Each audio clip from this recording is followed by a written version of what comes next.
ating nurse. Pasok, pasok. God bless, God bless.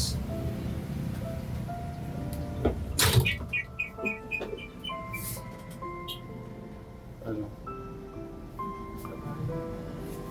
Napupuan niya. Maglalaba daw po si Kuya Son. Bali, ito yung day 6. Kuya Son, okay ka lang? Okay lang po. Lumulubog. Hello po mga katekram. Lumulubog. Magandang hapon po.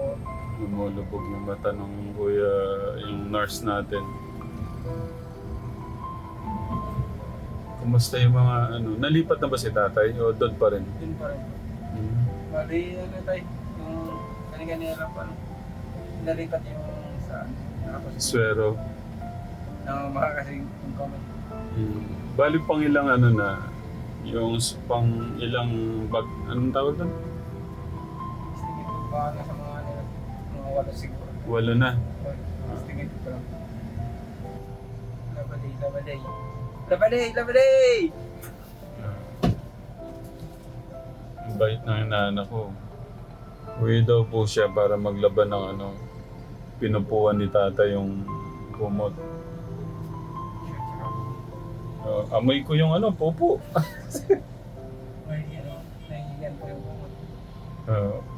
Ang palit lang lang. Bigyan mo kami ng ano, bigyan mo kami ng update. Ito sa pagkain naman niya po, pagkain, kahit ano, ayaw niya pinipilit ko po. Sabi ko sa kanya, dahil tulungan kita, ganyan. Basta tulungan mo rin ako na ano, alagaan mo sarili mo. Na lumakas po ka para makalabas na po. Sabi ko sa kanya. Wala pang malinaw kung kailan siya lalabas eh, no? Wala pa po. Hindi ako yung sabi ko yung doktor. Yung katabi namin, lalabas na kaso ano, natagal sila, nabutatan ng isang buwan. Isang buwan. O, So si tatay, pwedeng mga isang buwan din. Yung ganong kondisyon niya, no? Hindi ko na po. Hindi naman kasi palalabasin yan hanggat di Opo, pa, di pa ano, po nararamdaman. hanggat di pa clear yung mga nakita nila. Dito. Vergara Highway. Oo, traffic dito sa kabit. Yung pagtayo niya, kailangan niya pa rin ng ano mo or hindi na? May time na ano po, pag masakit yung...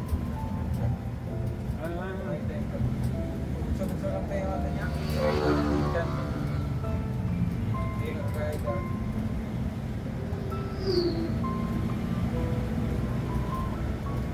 Pang ano na pang-anim na araw na natin to. Magmerienda tayo po. Tara, magana tayo. Magana tayo. Ah, Kuya Martin, magana ka na. Nalungkot siya ata eh. Ano busog?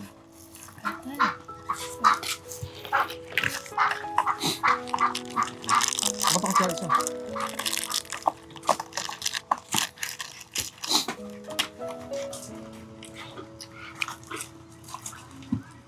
Kasarap. Katek lang. Ano ka na? Ito. Iba. Ang babae. Ito pa na? Nasaan yung ating... Ayun. Maingat sila ka Telegram. Nakabalot pa talaga ng ano yung ano.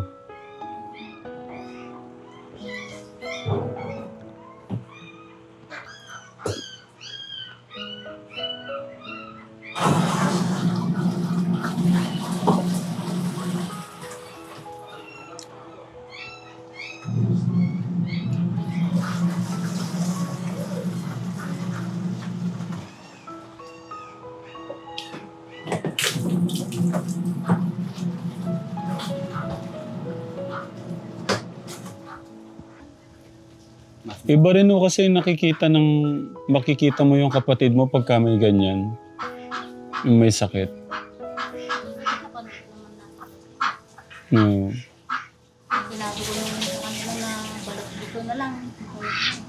Oo.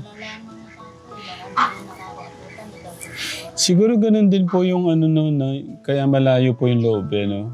Kaya, Kasi sabi niya nung ate niya nung sabi ko doon muna sa kanila kasi na ano ba sila ako nakakaano kasi ano sabi ko intindihan ko naman sabi nila kasi tinanong maingay ka ba nagmumura ka ba sabi niya. may karanasan ho talaga sila, no? Hindi nakakabang pa makakapagmura makakapag-iyaw eh mahina na nga ako. Oo. Kaya, Kasi kapag lasing ibig sabihin talaga ka Tekram. dahil pa pera kung gusto nilang dalawin. Ibig sabihin talaga naging malupit to si tatay kahit to sa mga kapatid pala, no? Sa bagay din, di ba? Pag nagsalta sa pasigaw din. Bihira ka nga ba? Hindi, iba talaga pag ano, yung malayo yung loob ng anak mo sa'yo dahil sa ginawa mo. Pero, ganun pa rin. Pero iba naman dito kasi nandun naman yung ano naman. Nakakaamo lang si Tatay kasi eka nito po lahat ng ginawa niya pero eka nakakaamo lang. Hindi mo alam eh. Tapos pagka ano galit pa. Hindi mo alam makaawa ko mapupus. Kasi nga gano'n. Galing yung kaya Sasabihan siguro ng nila yun. madamot ng mga anak. Ay, laki na ngayon, hindi na sila magagaling. Sabi nga daw po Nelson eh, hindi daw yung pera. Kinukulit nga daw po si Kuya Nelson. Dahil daw dito Yun lang po yung ano, yung pupunta daw sa CR, pwede sumaglit sa CR para manigarilyo. Yung, Panawag ka ng nursing doon, mga guard mo. yung alam mo ng, Hospital yun, bawal ko yun. yung konting kalabit na lang, maano ka na, tapos sigarilyo pa rin yung ano mo. Sa sipa, siguro. Ano? Kaya siguro uwi na kasi maano. Pagpapalit mo yung buwan sa tulog kain. Hindi na mga kain. Depende kasi yun sa kinalakan, yung paniniwala. Tapos, minsan kasi yung hindi ka naman namulat doon sa mga salita ni God. Mga ganun, mahirap kasi pag ganun. Sabi niya, buti nila sa ulo, sa may ano, sa yabi.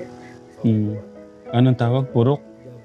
Eh, ano ba namang purok yun? Talagang bago, mga wala nga talaga. Ba't ganun? May purok Diablo pala ka, Tekra. Nadugo lahat. Tsaka mahirap talaga kung wala si God sa puso, sa buhay natin. Pero yung kay tatay, malaking aral yun eh. Pero sa kanya, parang, Kanya na ako. pero sa kanya, parang sobra kasi. Sabi nga sa anak na niya, wala siyang naisip na mga din. Yun nga eh. Sa tanong niya, parang Naalala yung magandang ginawa sa kanya. Ba't kinaya nyo yun, Nay? Ba't kinaya nyo yun? Hindi ka maiwala eh. Minsan po magwala siyang ano. Talagang si Luis yata maliit na. Atakin ko na si Nan. Nay, dito na nga. Kasi para mas maintindihan nyo namin. Tabi ko kayo sa akin. Para, sige. Yan na lang. Para mas maintindihan nyo namin. Sa Sapan, nakatira kami sa may Sapan. Nagwawala siya araw na araw. Yan sa loobin naman ni Nanay. Para lang Kasi maintindihan. yun, yung ginawa ko, pumunta ako sa may barangay. Sabi ko, nanghingi ako ng tulong. Kahit pamasahe lang namin. Hindi, yung ako. ganun, Nay, alam na namin eh. Yung ano namin, ba't na-taste yung ganung katagal? Yan nga po, humihingi nga ako ng tulong sanang pamasahe sa may barangay. Pa-uwi ng Ilocos sana. Si Luis pa yung maliit ko nun. Tapos sabi naman ng mga barangay, ayusin nyo lang yan, lasing lang yan, gano'n. Di kami binigyan ng pamasahe. Hanggang nagtago kami sa may, pag nakatulog na doon, doon kami umuwi. Ganun. Tapos yung... Gusto namin layasan, kaso yung wala kami pamasahe, gano'n. Kung uuwi kami ng Ilocos. Ganun ako. Kaya? Kaya siguro nung nakulong siya, medyo nabunutan po kayo. Ganyan. Yung sabi ko kasi, yung pagsampal niya kay Ella nung huling-huli na yun, sabi ko, hayaan mo na ka ako, may katapusan din lahat ng paghihirap natin na yun, sabi ko. Tapos mga ilang araw lang, ayun, na-aksidente siya dun sa Leonardo. Umalis, lasing. Sabi, mag-beaver house daw, sabi ng mga kainuman. Tapos, gabi na wala, hindi umuwi. Tapos, nabalitaan namin, andun. Nakakulong ng sa Leonardo daw. Ayun, buntis ako kay JM. Sabi ko nga kay Ate Ella, at saka kay Ate Julie, siguro doon sa pagkakakulong niya, kailangan mangyari yun. Kasi kung hindi nangyari yun, baka... Hindi matatapos yung paghihirap namin talaga. Tsaka kung ano na yung nangyari sa amin. Yung mga panabas, naambahan kami ng panabas, tinatagay yung dingding namin. Sobrang hirap na. Kaya pag narinig pa lang yung boses nun, takbo, tago. Nanginginig sila sa takot po, no? Hirap talaga nun. Si Ella nga, yung samurai, tinutukan siya dito sa... Oh my God, may samurai pa. Matulis ng ano. Kaya ayun. Siguro, lalaki na siguro. Di ba, lalaki na katago-lalaki yung ano. Kaya pagka umihiyaw pa lang, pagpito na yun, matatanaw namin, pauwi na, gawang natakbo, tago na yung mga bata. Nagbabasag ng gamit, yung ganun. Yung Durabats, yung kalan namin, pinapasingaw yung gasol. Ganun ginagawa. Walang mangyayari talaga. Kung kayo magkasama, walang mangyayari po. Kaya pala talagang ganun na lang na. Mga plato, binabasag na yun. Puwari, hahain na mo paglasing. Hihingi po ng pagkain. Di, sardinas, sasandukan namin sardinas. Ayaw ng sardinas, binabalibag yung mangkok na yan. Ganun. Pati yung kanin. Kaya yung kako nagtatampo yung grasya. Kasi pagkain tinatapon. Pag naman sa inuman, nangungutang siya mga Tosino, Red Horse, Marlboro. Yan ang pinapainom sa mga kainuman. Pag uwi naman sa amin, naghanap ng pagkain. Ganun. Mahirap lang ganun.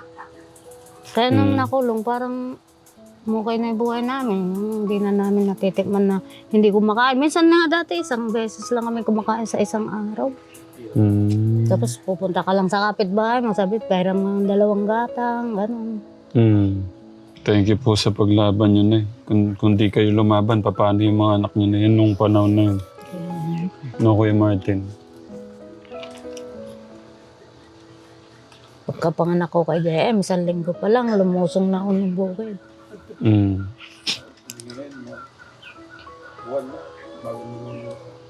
Isang linggo pa lang. Di pa nga ako nakakapaligo eh. Puunta na ako ng nguha ng palay.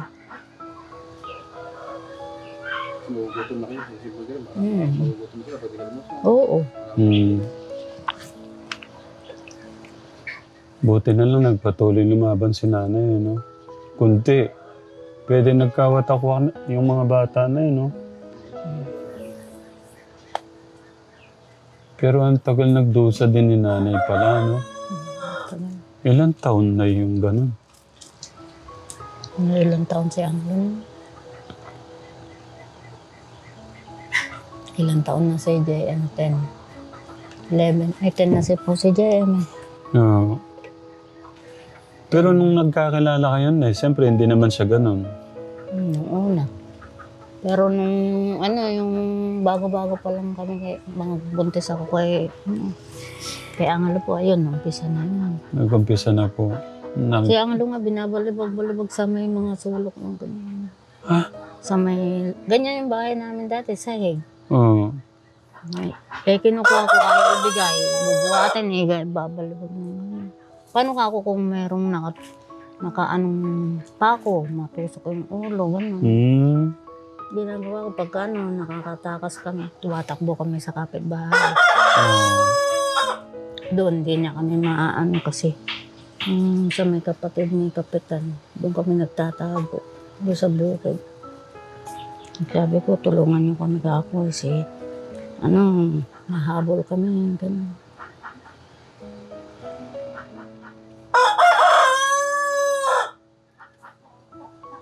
Sorry po sa mga napagdaanan yung malulupit na eh. Ang hirap lang hindi ko sa akin kasi, ang hirap sa pakaramdam ko na nakikitang umiiyak yung isang nanay o isang babae. Hindi ko makalimutan yung sinabi po ni Ate Ella eh. Si Ella ba, yung may buong ganito niya daw po, may bukol. Ayan mismo pala, yung peklat. Isipin mo, susuntukin niya yung asawa niya. Buti na kayanan po ni nanay, no? Pateklan, grabe. Ganun pa man, inaano lang namin ito kasi aral ng buhay po eh.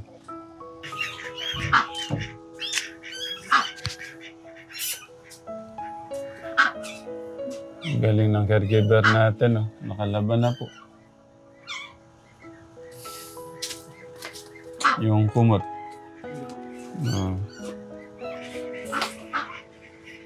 Si tatayo pala nagtrabaho na, Nay. Ganyan yung Ganyan yung partner sa buhay. Tutulungan. Hindi mo pa hirapan ng partner mo.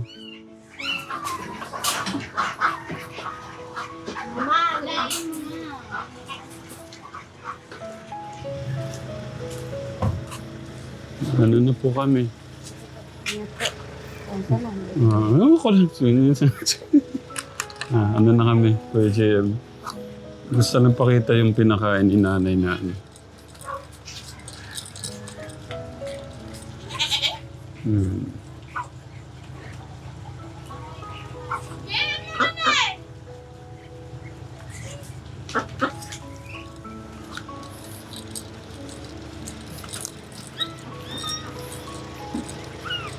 Yung cute.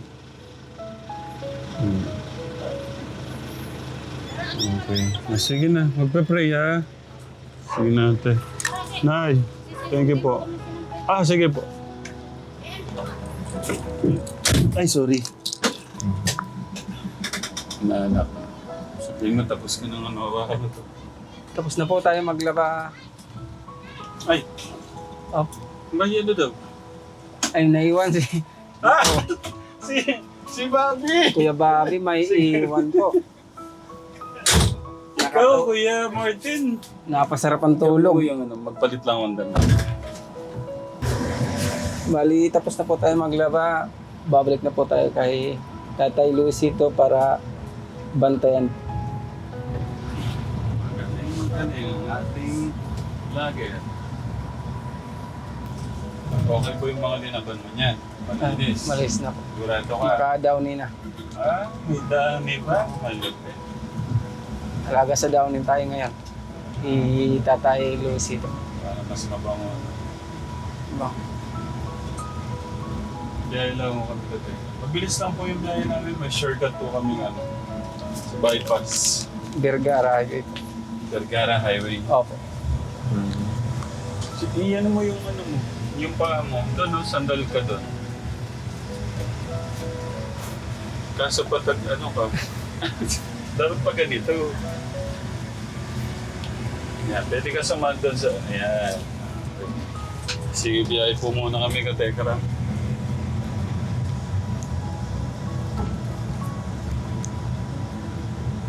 Babo, okay ka lang dyan.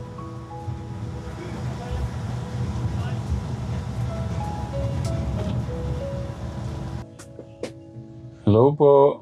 Kakarating lang ho namin ka Tekram. Gusto ko po bago pumanik si Kuya Nelson Hunadan ka Tekram. Gusto ko basahin ho itong mga po nyo, napakagandang mga mensahe po na pinarating ho sa kanya. Ito po, kagaya po ni Tita Miracona, sabi niya sa'yo Kuya Son, ito yung lalaking minahal at ipinaglaban ni Ate Julian.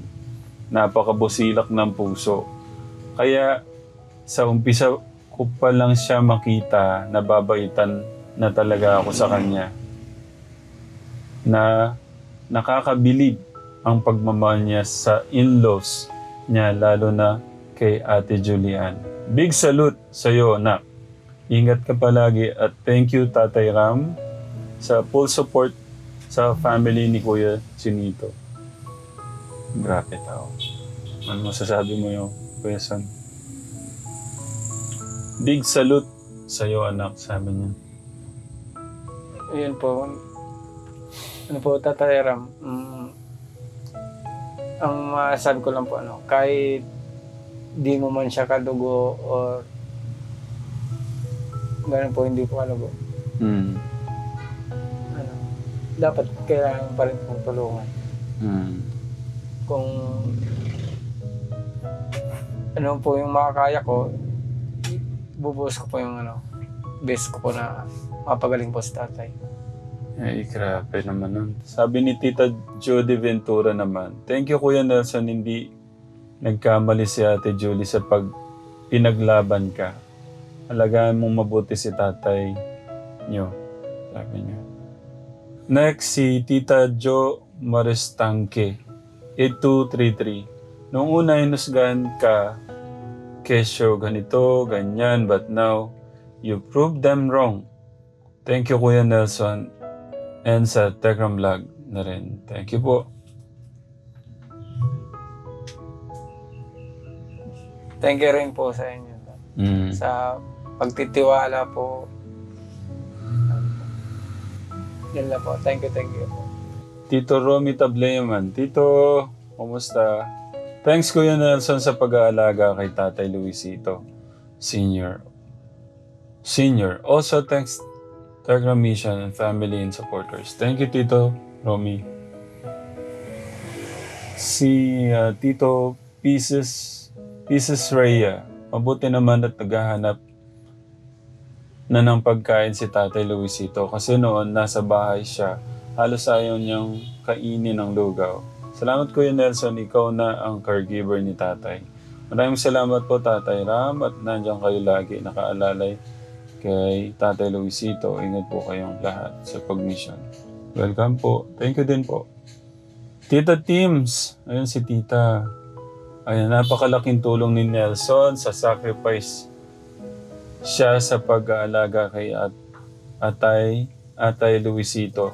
Kaya love na love siya ni Ate Julie.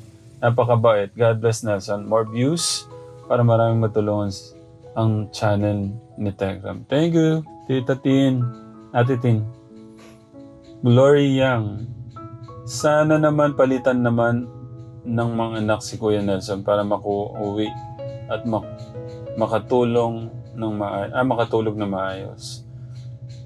Glory Yang. Lusanta Kilasyo. Saluto yun Nelson. Salamat sa pag-aalaga kay Tatay Luis. Pagpalain ka sa iyong kabutihan. Ang bait mo Kuya Nelson, pagpalain ka ng Ama. God bless you Kuya. Tita Rica. Alma Manalo pala yung isa. Tita Rica. Kaya naman pala ginusto siya ni Ate Julie dahil may mabuning puso. Ay, gee. Sabi ni Tita Rica. Sabi naman ni Tita Mary Anorobia, napaka-pogi talaga ni Nelson pag maputi ang puso. Napaka-pogi mo daw. Si Tita Glyn Nis J. Solar ko. I never judge Kuya Nelson at Ate Julie. Pinakinggan ko lang ang sides nila at naintindihan ko. God bless Kuya Nelson, Ate Julie. Sabi ni Tita How, thank you Kuya Nelson sa pag-aalaga kay tatay. Hindi nagkamali si Ate Julie. Salute Kuya Nelson, silent viewer dito. Thank God, medyo okay na si tatay.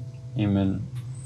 Chit Custodio, grabe, isa ako sa humahanga kay Kuya Nelson. But now, I'm so proud of you. Kuya Nelson, napakabait mong bata. God bless you, Kuya Nelson.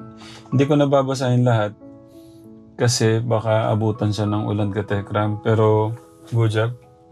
Ingatan mo yung sarili mo ha. Lagi mag-face mask. Tapos kung ano, pawis, palitan. Opo. Tapos gusto ko lang po pala magpasalamat kay Tita Annabie. Muntik ako nang makalimutan ko yan. Nakalimutan ko na nung isang araw. Nakalimutan ko pa ng isang araw. Sorry po, Tita Ana. May binibigay naman po ako na panggastos. Siguro next na lang po. Kasi may inabot na po ako kanina. Yung pong gusto nyo pong ipaabot na pagmamahal kay Tatay Luisito, senior natin. Next na pagpunta ko na lang po, no? Tita Annabie. Thank you po sa love, sa suporta, sa lahat po ng mga tekram natin. Especially ito, natuwa ako sa mga nabasa ko, yung mga humanga sa'yo, nagpapasalamat sa'yo. At sabi nga nila, mas maraming blessing pa daw yung darating sa'yo, ibibigay ni God sa'yo kasi meron kang mabuting puso sa in-law mo. Sa kay tatay. At yun, sa lahat po ng mga katekram, thank you so much again. At God bless po. We love you po with the love of God. Yung ating Kuya Nelson, yun, ingat ka dyan. Tapos huwag kang papagutom, huwag kang papapawis, anak ha. Opo. Kasi ano mo, ingatan mo basta yung ano mo, yung face mask na maiwasan mo kasi ano talaga, iba-ibang sakit. Para hindi ka na baka abutan ka ng ulan. Kaya matulog ka na maayos, no? Gagawin lang natin ang best na lumakas po si tatay. Yun naman po. I mean, matulog ka na maayos, matulog ka ng tamang oras. Ano ba?